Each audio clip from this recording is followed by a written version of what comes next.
출애굽기 3장 저와 여러분이 교독하시겠습니다.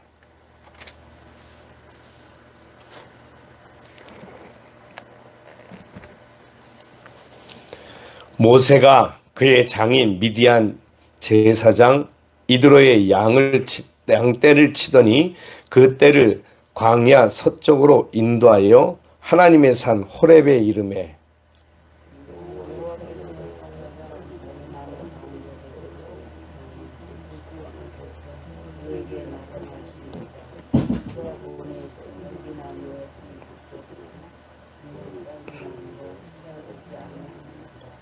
이에 모세가 이르되 내가 돌이켜 가서 이 큰 광경을 보리라. 떨기나무가 어찌하여 타지 아니하는고 하니 그때에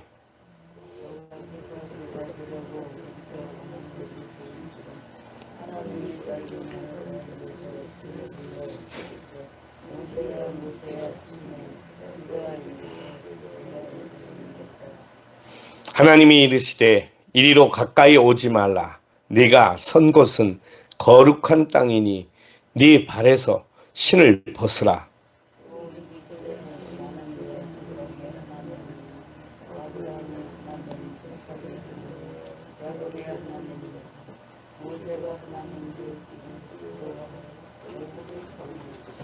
여호와께서 이르시되 내가 애굽에 있는 내 백성의 고통을 분명히 보고 그들의 감독자로 말미암아 부르짖음을 듣고 그 근심을 알고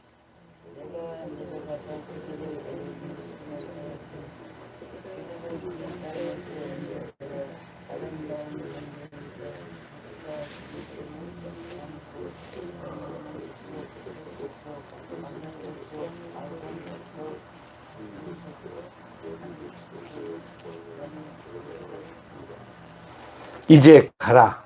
이스라엘 자손의 부르짖음이 내게 달하고 애굽 사람이 그들을 괴롭게 하는 학대도 내가 보았으니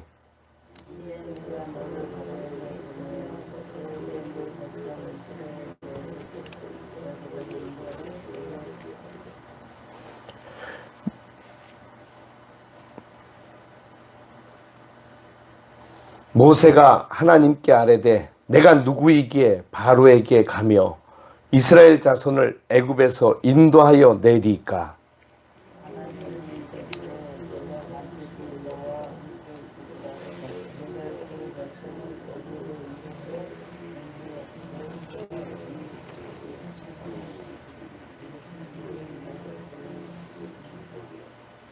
모세가 하나님께 아뢰되 내가 이스라엘 자손에게 가서 이르기를 너희 조상의 하나님이 나를 너희에게 보내셨다 하면 그들이 내게 묻기를 그의 이름이 무엇이냐 하리니 내가 무엇이라고 그들에게 말하리이까?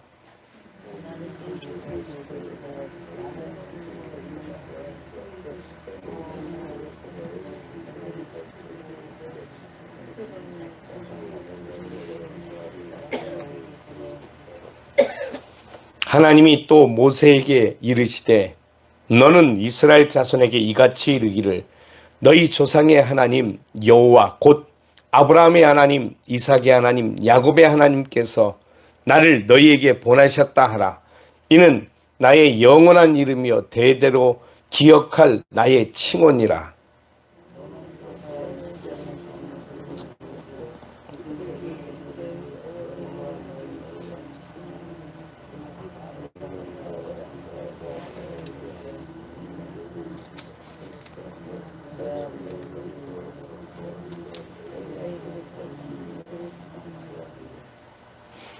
내가 말하였거니와 내가 너희를 애굽의 고난 중에서 인도하여 내어 젖과 꿀이 흐르는 땅 곧 가나안 족속, 헷 족속, 아모리 족속, 브리스 족속, 히위 족속, 여부스 족속의 땅으로 올라가게 하리라 하셨다 하면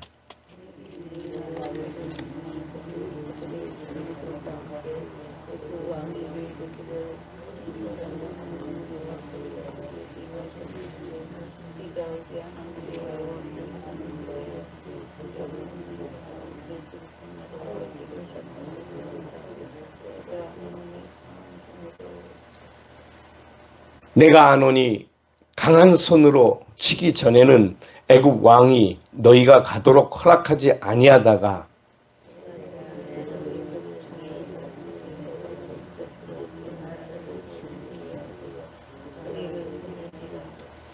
내가 애굽 사람으로 이 백성에게 은혜를 입히게 할지라 너희가 나아갈 때 맨손으로 가지 아니하리니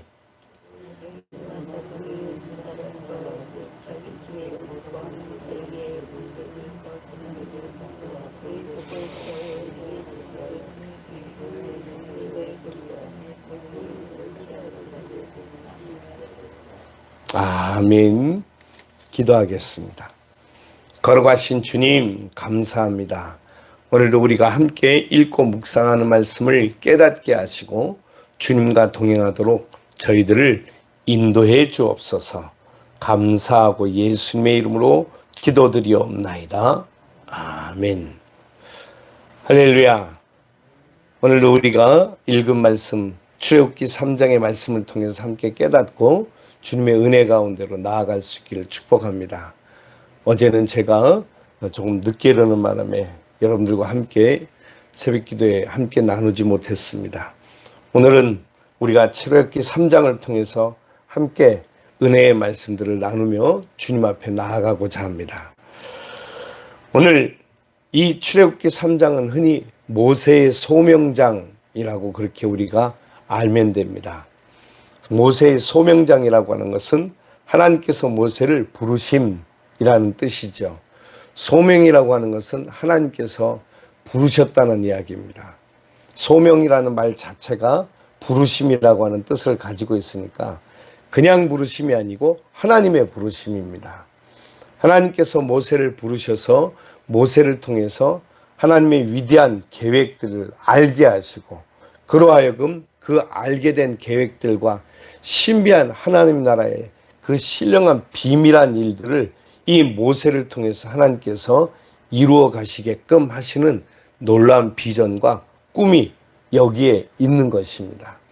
이 일들을 하게 하시려고 하나님께서는 모세를 부르셨고 모세를 통해서 하나님의 역사를 이루시도록 그렇게 만드셨습니다. 오늘 하나님께서 모세를 부르시는데 그 내용이 우리에게 참으로 익숙하지만 다시 한번 돌아봅니다. 어느 날 모세가 그의 장인인 미디안 제사장 이드로는 모세 장인의 이름입니다. 그가 이드로의 양떼를 치고 있다가 호렙산에 이르게 되었는데 거기서 하나님의 부르심을 받게 되었습니다. 모세야 모세야 이렇게 부르심을 받는데 그 과정에서 가만히 보니까 그 호렙산에 떨기나무가 하나 있는데 떨기나무가 어떠한 나무인지는 우리가 잘 모르는, 우리나라에는 없는 나무라 잘 모르겠지만 떨기나무 하나가 불이 붙었습니다. 그런데 신기한 것은 불은 붙었는데 이 나무가 타지를 않는 것입니다. 저게 왜 그러지? 모세가 신기해서 그 나무 가운데로 가까이 가자 보니까 그때 하나님께서 모세가 오는 것을 보고 그를 부르십니다. 이제 4절에 보니까 여호와께서 그가 보려고 돌이켜 오는 것을 보신지라 라고 말씀합니다. 그래서 그때 그가 오는 것을 보시고 모세야 모세야 이렇게 부르십니다. 모세는 하나님께서 그리 오는 것을 모세를 보시고 부르시는 이 음성을 듣고 깜짝 놀랐습니다. 그리고 난 다음에 멈칫하는데 하나님께서 네가 선 것은 거룩한 곳이니까 네 신을 벗어라 라고 하나님이 명령하십니다. 모세는 그 광야 호렙산에서 하나님의 음성을 듣고 신을 벗고 하나님께로 나아갔습니다. 하나님께서 모세에게 나타나셨습니다. 그 하나님이 어떤 분인지 자기 자신을 분명하게 말씀하시기를 나는 아브라함의 하나님, 이삭의 하나님, 야곱의 하나님, 다시 말하면 너희 조상들의 하나님이다.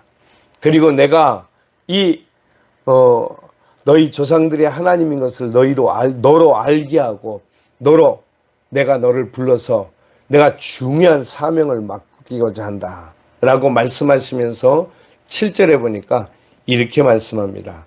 여호와께서 이르시되 내가 애굽에 있는 내 백성의 고통을 분명히 보고 그들의 감독자로 말미암아 부르짖음을 듣고 그 근심을 알고 라고 말씀합니다. 그래서 하나님께서는 그냥 먼 데 계시는 하나님이 아니라 우리와 함께 계시는 인격적인 하나님이시다라고 하는 것을 우리가 알 수 있게 됩니다. 하나님은 보고 계십니다. 하나님은 다 듣고 계십니다. 뿐만 아니라 하나님은 알고 계신다고 말합니다. 보고, 듣고, 알고. 이것은 하나님이 느끼고 계시며 깨닫고 알고 계시며 그래서 하나님이 장차 무슨 일을 행하려고 준비하고 계신다라고 하는 그러한 뜻인 것을 우리는 알게 됩니다. 근데 무슨 뜻을 가지고 계신가?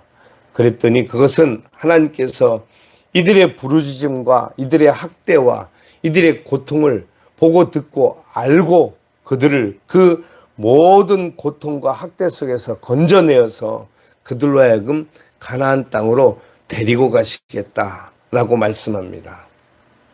그러면 우리는 생각하기에 하나님이 이 이스라엘 백성에게 하실 일이 이런 일만 있는 건 아니잖아요.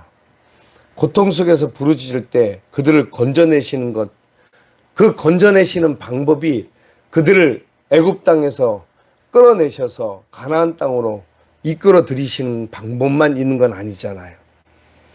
우리 민족이 지난 8월 15일이 광복절, 해방절이었습니다.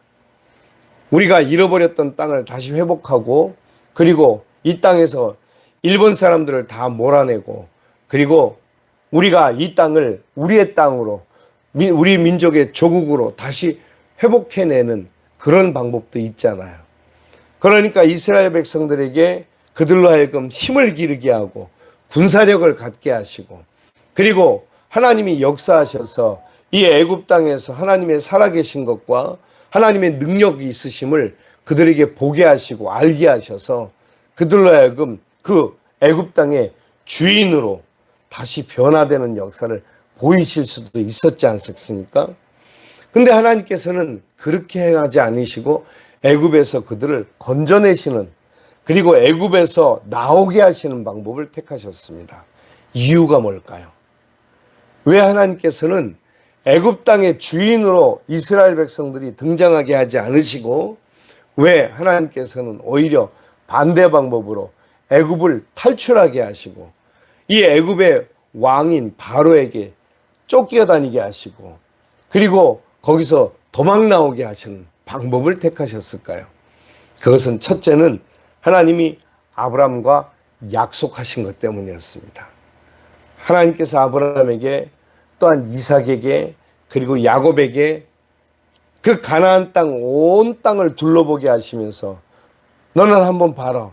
동쪽과 서쪽, 남쪽과 북쪽을 훑어보면 이 땅에 네 자손을 이 하늘의 별과 같이 바닷가의 모래알 같이 많게 할 것이다. 그렇게 약속하셨거든요. 그래서 이스라엘 백성들에게 아브라함의 후손들에게 이 땅을 내가 너와 네 후손에게 주리라. 할렐루야. 하나님의 약속이셨습니다. 그래서 하나님께서는 이 애굽 땅을 이스라엘 백성에게 주겠다 약속하신 적이 없으시고 가나안 땅을 이스라엘 백성들에게 주시겠다 약속하셨습니다. 애굽 땅에서 있었더라면 애굽은 훨씬 그들이 살기에 편안하고 그리고 지금까지 400년 넘게 살아왔기 때문에 그들이 애굽의 지역에 대해서 익숙했을 것입니다. 그래서 애굽 땅을 정복하고 그 땅의 주인 노릇하기가 그렇게 더 수월했을지도 모릅니다.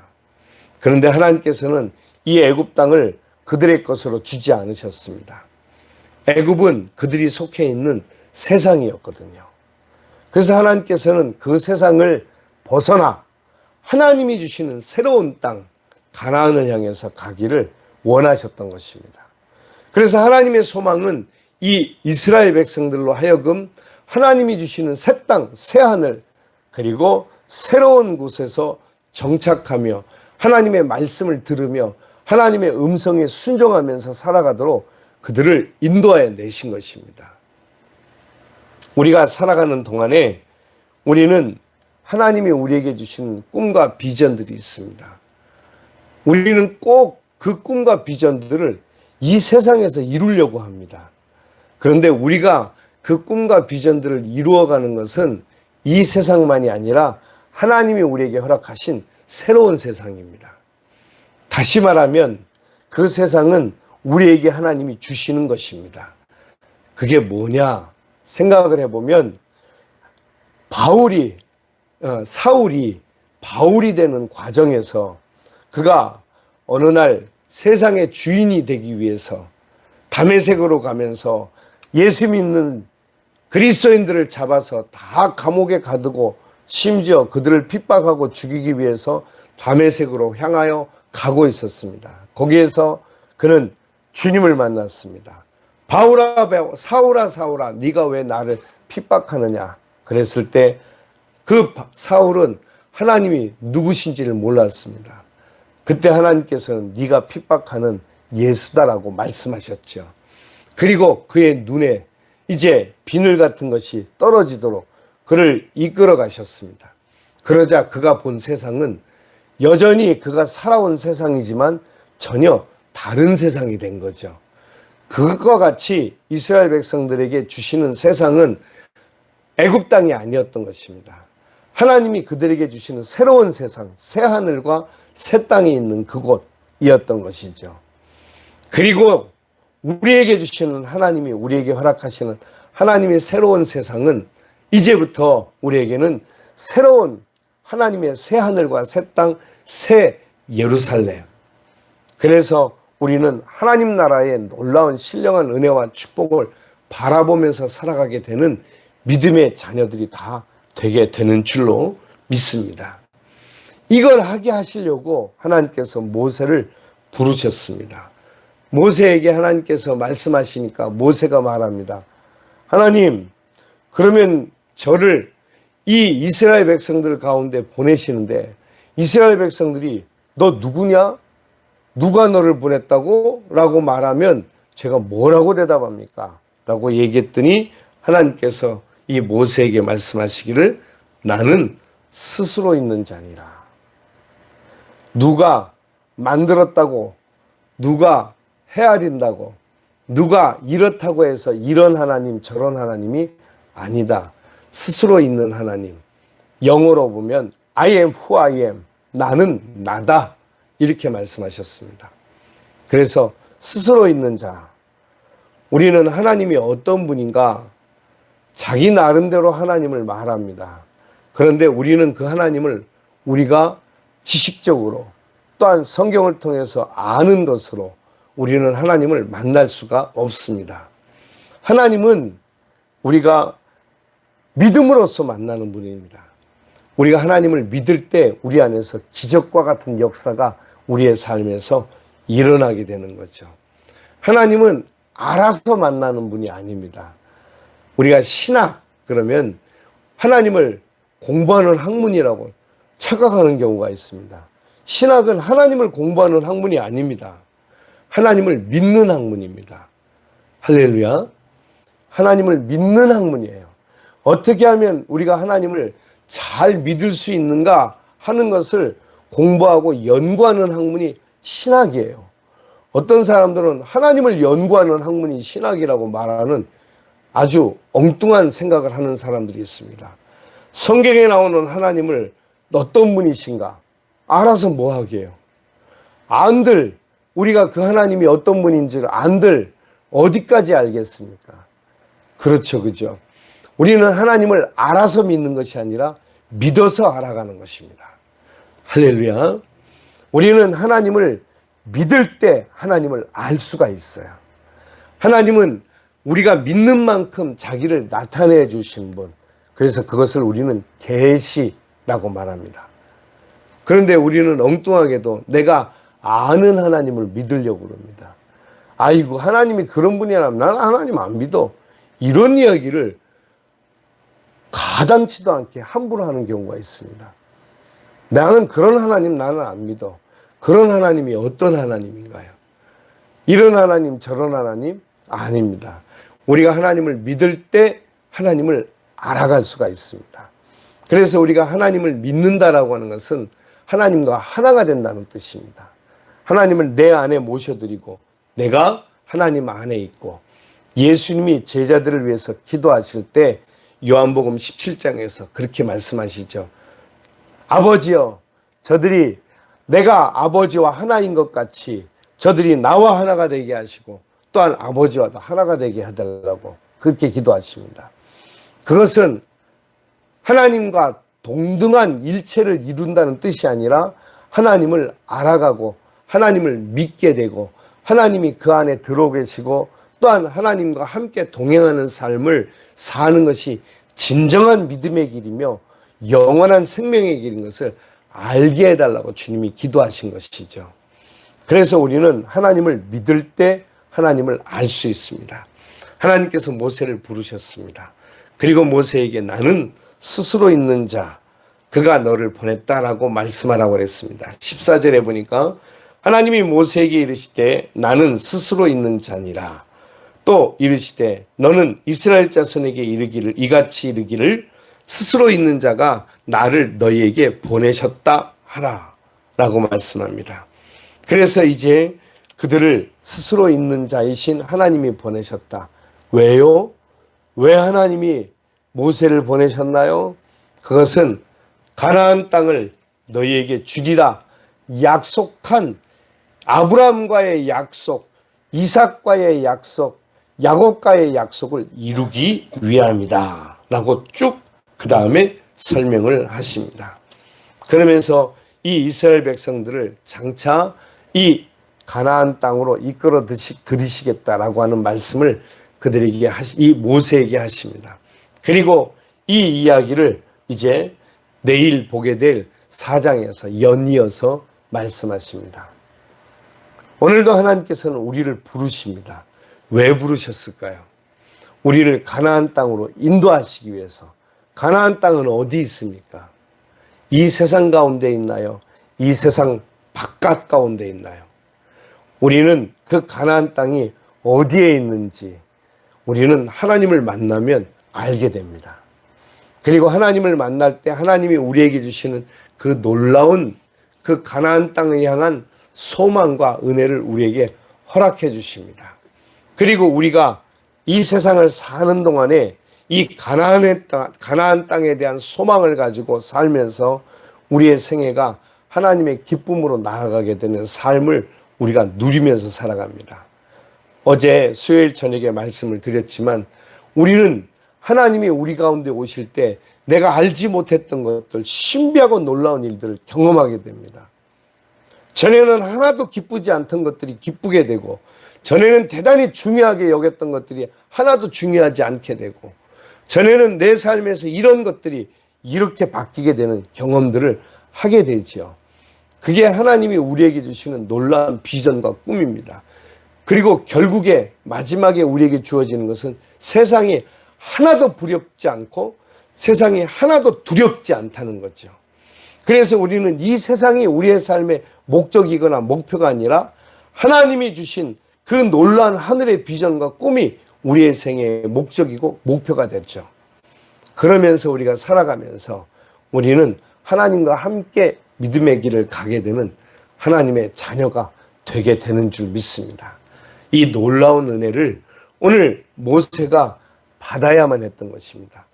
먼저 하나님께서 모세를 부르신 것은 모세로 하여금 이 놀라운 신령한 비밀을 알게 하시고 그리고 그것을 누리게 하시고 그 누려진 것을 경험한 것을 이 이스라엘 백성들을 이끌어 가나안 땅으로 들이면서 역사가 나타나도록 만들어 가시는 과정인 것입니다. 가나안으로 40년간 이제 그들이 다니게 되겠지만 그렇게 되게 된 이유나 그 과정들을 이제 앞으로 우리가 보게 될 것입니다. 우리가 함께 주님과 함께 말씀을 나누면서 이 출애굽 속에서 하나님 주신 은혜가 무엇인지를 더 깊이 깨닫고 이미 우리에게 완성지어 놓으신 이 성경의 말씀들이 우리의 생애에서 날마다 경험하고 확증하는 삶이 되기를 주님의 이름으로 축복합니다. 기도하겠습니다.